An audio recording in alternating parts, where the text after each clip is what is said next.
पुराने समय में एक राजा की कोई संतान नहीं थी।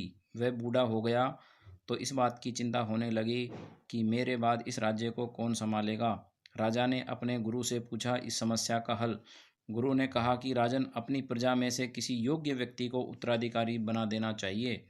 ये बात राजा को समझ आ गई। उसने मंत्री से कहा कि प्रजा के बीच में यह घोषणा करवा दें कि कल जो भी व्यक्ति सूर्यास्त से पहले मुझसे मिलने राजमहल तक आ जाएगा, उसे इस राज्य का उत्तराधिकारी घोषित कर दिया जाएगा। ये बात सुनकर मंत्री ने कहा कि महाराज, ये तो बहुत ही आसान है, पूरी प्रजा ही राजा बनने के लिए यहाँ पहुँच जाएगी।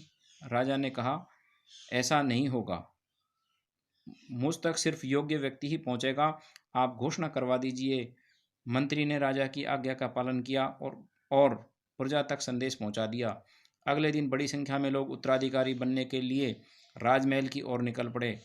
महल के बाहर राजा ने एक बड़े मेले का आयोजन किया था। मेले में शराब थी, नाच गाना हो रहा था, तरह तरह के स्वादिष्ट पकवान थे, कई तरह के खेल वहाँ हो रहे थे।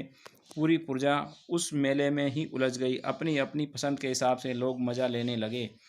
सभी ये बात भूल गए कि उन्हें राजा से मिलने जाना है। तभी वहाँ एक युवक ऐसा आया जो इन प्रलोभनों में नहीं फंसा। उसे सिर्फ अपने लक्ष्य तक पहुँचना था। वह सीधे राजमहल की ओर चल दिया।